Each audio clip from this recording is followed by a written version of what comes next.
Ձեր ֆինանսական միջոցները վտանգված են։ Ահա նմանատիպ նախադասությամբ զեղծարարները վերջի շրջանում թիրախավորում են մեր քաղաքացիներին։ Ինչ է իրականում տեղի ունենում։ Տարբեր հեռախորհրդակցության համակարգերում, WhatsApp-ում, Telegram-ում, Viber-ում զեղծարարների կողմից ստեղծվում են կեղծ հաշիվներ, ընդ որում այդ կեղծ հաշիվներում տեղադրում են հանրության շրջանում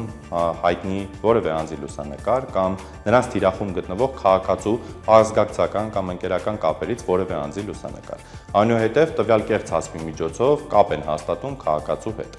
Նշում են, որ վերջիններս գտնվում են իրավապահ մարմինների հսկողության ներքո, տվյալ դեպքում ոստիկանություն կամ ազգային անվտանգության ծառայություն։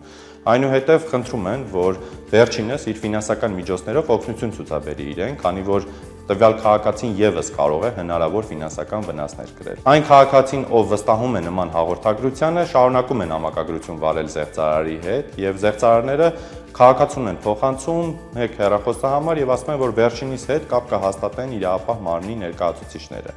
Այնուհետև կրկին զեղծարարների կողմից զանգ է կատարում տվյալ քաղաքացուն, վերջիններս ներկայանում են ոստիկանության, ազգային անվտանգության ծառայության կամ կենտրոնական բանկի աշխատակից եւ զեղծարարները հորդորում են քաղաքացուն կանխիկացնել իրենց ֆինանսական ակտիվները տարբեր բանկերից կամ ֆինանսական հաստատություններից եւ դրանք փոխակերպել կրիպտո ակտիվների եւ պատճառաբանում են, որ նման եղանակով վերջինները զերծ կմնան իրենց ֆինանսական կորուստներից, այսինքն պետական մարմինների կողմից նշված ֆինանսական միջոցների վրա կալանքներ հետագայում չեն դրվի։ Այն քաղաքացիները, որոնք վստահում են այդ զեղծարարների տված տեղեկատվությանը, փոխանցում են այդ ֆինանսական միջոցները տարբեր կրիպտո հաշիվներին եւ դրանովից զրկվում իրենց ֆինանսական միջոցներից, այսինքն զեղծարարները կարողանում են հասնել իրենց վերջնական նպատակի, այն է հափշտակել մեր քաղաքացիների մոտ առկա ողջ ֆինանսական միջոցները։ Հարգելի քաղաքացիներ, եթե ստացել եք որևէ հեռախոսազանգ եւ այդ հեռախոսազանգի ընթացքում որևէ անձ ներկայանում է որևէ պետական մարմնի աշխատակից, ոստիկանություն, քննչական կոմիտե կամ ազգային անվտանգություն ծառայություն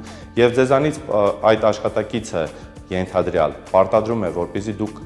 կանխիկացնեք ձեր ֆինանսական միջոցները եւ փոխանցեք այլ հաշիվների, մի վստահեք նման հեռախոսազանգերի։ Նմանատիպ հեռախոսազանգերի ետևում կանգնած են զեղծարարները եւ նմանատիպ հեռախոսազանգ ստանալու դեպքում խնդրում ենք այդ տեղեկատվությունը փոխանցել իրավապահ մարմիններին։ Պարզապես պետք է հիշել մի պարզ բան. իրավապահ մարմինները հեռախոսազանգ կատարելիս հաղորդակցվում են հայերեն լեզվով, սակայն չի բացառվում, որ հանցագործները տիրապետեն նաեւ հայերեն լեզվի եւ հաղորդակցվեն նույնիսկ հայերեն լեզվով եւ ներկայանան որևէ իրավապահ մարմնի ներկայացուցիչ։ Այս պարագայում անհրաժեշտ է գիտակցել այն, որ իրավապահ մարմինը երբեք հեռախոսազանգի միջոցով իրավունք չունի եւ չի պարտադրի որևէ քաղաքացու, որ վերջինս իր ֆինանսական միջոցները կանխիկացնի տարբեր բանկերից եւ փոխանցի այլ հաշիվներ։